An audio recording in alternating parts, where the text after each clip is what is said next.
हमारी जीके की क्लास। 2 7 8 15 हासिल गया भैया 1, ठीक है।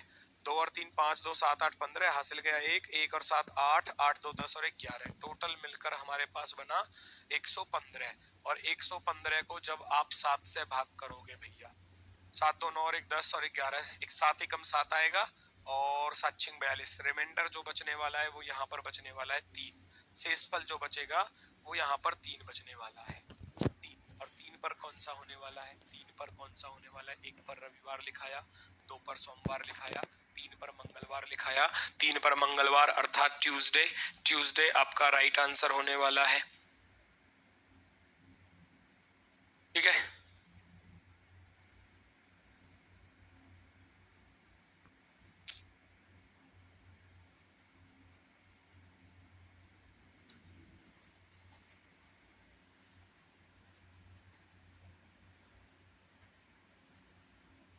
दोस्तों आपका जो 2 बजे प्रैक्टिस सेट चलता था ना जीके का, जीके जीएस का, जो दिग्विजय सर कराते थे, उसको कल से अजीत सर कंटिन्यू रखेंगे, क्योंकि दिग्विजय सर का जो है ना वो जो पीसीएस चैनल है हमारा, उस पर थोड़ा काम ज्यादा बढ़ गया है। तो उन बच्चों के लिए उनका काम जो है, क्लासेस थोड़ी सी ऐसी हो गई है कि टाइम का कुछ ऐसा फाउंडेशन खराब हो रहा था, जिससे कि उनको ये क्लास अजीत सर को देनी पड़ रही है, क्योंकि उधर उनका काम थोड़ा ज्यादा बढ़ गया, क्लासेस उधर ज्यादा बढ़ रही है, तो उनको उधर जाना पड़ रहा है ना, जो हमारा पीसीएस चैनल है उसके लिए। तो कल से जो आपकी क्लास कराएंगे वो अजीत सर कराएंगे, ठीक है। जो आपका यूपी जीएस के लिए जो प्रैक्टिस सेट होता है वो अजीत सर कराएंगे, ठीक है। आंसर बताएंगे यहाँ पर क्या होने वाला है। अपराधी प्रवृत्ति को प्रोत्साहन देने के लिए समाज के लिए क्या अधिक घातक है? अपराधी प्रवृत्ति को प्रोत्साहन देने के लिए समाज के लिए क्या सबसे ज्यादा घातक है, ये आपको बताना है। फिल्मों में अश्लील, हिंसा व क्रूरता के दृश्य, गंदी बस्तियों में रहन सहन, परिवार के सदस्यों का अनैतिक आचरण। सुनना जरा क्वेश्चन क्या कह रहा है। अपराधी प्रवृत्ति को प्रोत्साहन, आपराधिक जो प्रवृत्ति होती है, जो अपराध बढ़ते हैं, उस चीज को बढ़ावा देने के लिए। भाई मुझे ये बताओ, गंदी बस्तियों में रहन सहन, गंदी बस्तियों में रहन सहन से कौन सी अपराधी प्रवृत्ति की घटना ज्यादा बढ़ेंगी? भाई गंदी बस्तियों में कौन रहेगा? जिसके पास पैसे वैसे नहीं है, गरीब इंसान है, झुग्गी झोपड़ियों में रहते हैं, तो इसका अर्थ ये थोड़ी ना कि वो अपराध को जन्म देंगे वहां पर रहकर, ऐसा थोड़ी ना। तो ये तो बिल्कुल ही गलत हो गया, सोचो इस बात को। गंदी बस्तियों में रहन सहन, बताओ, ये चीज गलत हो गई। फिल्मों में अश्लीलता और आपका भैया हिंसा में क्रूरता के दृश्य, हिंसा आपने देखा होगा मूवी वगैरह में, भैया लात घूसे हीरो वगैरह खूब चलाता है, अच्छे विलन पर खूब कुटाई करता है, विलन हीरो की करता है, हीरो विलन की करता है, तो उससे भैया कोई अपराधिक प्रवृत्ति की घटनाओं पर क्या इस चीजों पर कोई प्रभाव पड़ेगा? सोचो इस बात को। तो ये चीज भी कहीं ना कहीं वीक हो जाती है, कमजोर हो जाती है ना। परिवार के सदस्यों का अनैतिक, अगर सबसे ज्यादा जन्म देने वाली जो बात है वो ये है, हम जिस फैमिली में रह रहे हैं, हम जिस परिवार में रह रहे हैं, अगर उसी का माहौल खराब है तो हम अपराध की तरफ मूव करेंगे। अगर हमको शिक्षा अच्छी दी जाएगी, हमारे जो माता पिता हैं उनसे जो हमको सीख मिलेगी, जो हमको अच्छा सिखाया जाएगा, या हम जिस प्रकार के रहन सहन में रह रहे हैं, अच्छे माहौल में रह रहे हैं, तो हम भी अच्छा रहेंगे, है ना। वो कहते हैं ना कि जैसे इंसान जिस माहौल में रहता है उसी में वो ढल जाता है, ठीक है ना। तो जिस माहौल में इंसान रह रहा है तो उसी के अनुरूप चलता है। जब हमको शिक्षाएं अच्छी दी जाएंगी तो फिर ये अपराधिक प्रवृत्ति को प्रोत्साहन देने के लिए समाज के लिए क्या अधिक घातक है ये। अगर परिवार के सदस्यों का अनैतिक आचरण है, अनैतिक आचरण का अर्थ ये हो जाता है कि मान लो जैसे कि आपने देखा कि आपके जो पिता हैं, आपके चाचा हैं या दादा हैं, जो उनका आचरण किसी दूसरे के प्रति खराब है, आपके प्रति खराब है, तो फिर मतलब आप उनको देखकर ही इन चीजों को सीखते हैं। कि मान लो जैसे कि बच्चा जो है गाली देना सीख जाता है, वो गाली देना का जन्म से थोड़ी ना सीखता है पेट से, वो किसी को देखकर ही तो गाली देना सीखता है। सोचो इस बात को। जैसे कोई इंसान है, कोई छोटा बच्चा है, उसने जन्म लिया, उसको क्या पता, वो जैसा देखेगा ऐसे तो करेगा वो। तो उसने गाली देना सीख लिया, छोटा छोटा बच्चा आपने देखा होगा कभी गाली देना स्टार्ट कर देता है, उसने सीखी है वो गालियां कहीं से, किसी ने दी होंगी उसके सामने, तब उसने गाली देना स्टार्ट किया होगा।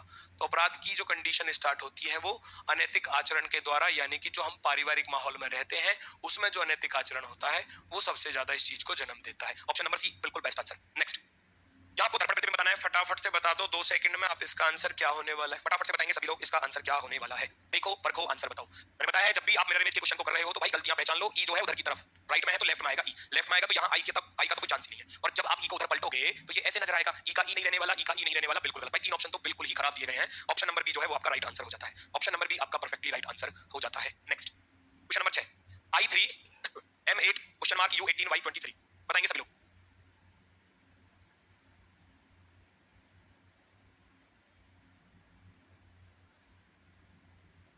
चेक करो आंसर बताओ, चेक करो आंसर बताओ। यार आपकी एंगेजमेंट थी, मैं मूर्ख इंसान, मेरी शादी हो गई बहुत साल पहले, हैं एंगेजमेंट करवा रहा, पिटवाएगा मुझे कहीं।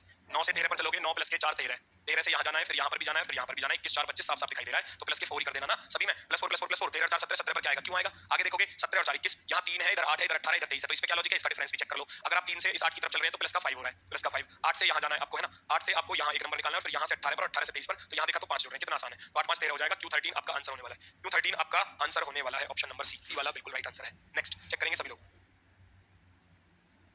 चेक करो आंसर बताओ फटाफट से क्या आंसर होने वाला है। चॉइस का कोड दिया गया है, मार्टिन का कोड आपसे पूछा गया है। इन्हीं अक्षरों को अलट पलट करके लिखा है, इन्हीं अक्षरों को अलट पलट करके लिखा हुआ है। फटाफट से बता दो क्या आंसर होगा। चॉइस को इस प्रकार से लिखा है, कैसे लिखा है ध्यान से देखो। चॉइस को इस प्रकार से लिखा है, तो उसने क्या किया, पहले लास्ट वाले को यहाँ लिख दिया, तो आप भी लास्ट वाले को लिख दोगे, यानी कि एन आएगा। फिर उसने क्या किया, एच दूसरे वाले को लिख दिया, दूसरे वाले को उठाकर, तो आप भी दूसरे वाले ए को उठाकर लिख दो यहाँ पर, ऐसे तो कर रहा है वो। फिर आई को लिखा, यानी कि थर्ड लास्ट को उठाकर रखा, थर्ड लास्ट को, तो आप भी थर्ड लास्ट को उठाकर रख दो। टी को यहाँ पर एन ए टी किस ऑप्शन में दिख रहा है आपको, सी वाले विकल्प में। सी वाला विकल्प आपका बिल्कुल सही जवाब होगा, बिल्कुल शानदार। नेक्स्ट करके दिखाओ क्या इसका आंसर होगा, जल्दी से चेक करो आंसर बताओ।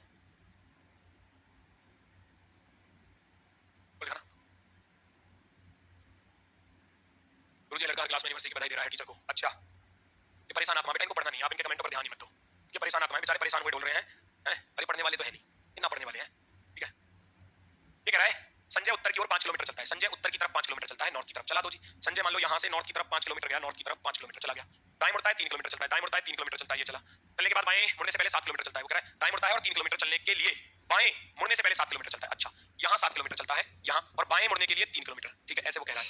फिर वह पूरब की ओर 3 किलोमीटर जाता है, पूरब की तरफ 3 किलोमीटर जाता है, ये चला गया जी। पूरब की तरफ 3 किलोमीटर और दक्षिण की ओर 8 किलोमीटर चलता है, दक्षिण की तरफ 8 किलोमीटर। 3 तो ये और भैया ये हो जाएगी 5, टोटल मिलाकर हो गई 8।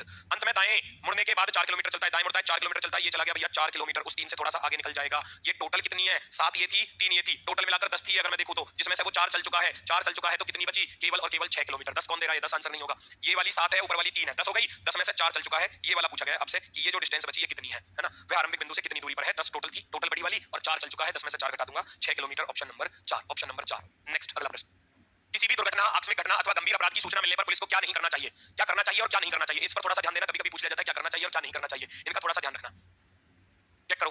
किसी भी दुर्घटना, मानसिक अभिरुचि के लिए भाई किताब आ रही है हमारी, स्पेशल मानसिक अभिरुचि पर काम चल रहा है, और उससे पहले रीजनिंग की जो बुक मेरी वाली जो रीजनिंग की बुक है वो आने वाली है, और इसी मंथ में वो आपके पास आपको बुक छपवाने के बाद छपवाने के लिए वो दी जा चुकी है। जैसे ही वो छप कर आएगी फर्स्ट कॉपी आपको दिखाई जाएगी, उसमें क्या क्या खास बात है, क्या क्या चीजें हैं, वो मैंने आपको पहले भी बताया क्लास में। टोटल 48 चैप्टर है, मतलब हर चैप्टर है उसमें, रीजनिंग का कोई ऐसा चैप्टर नहीं छोड़ा जो ना हो।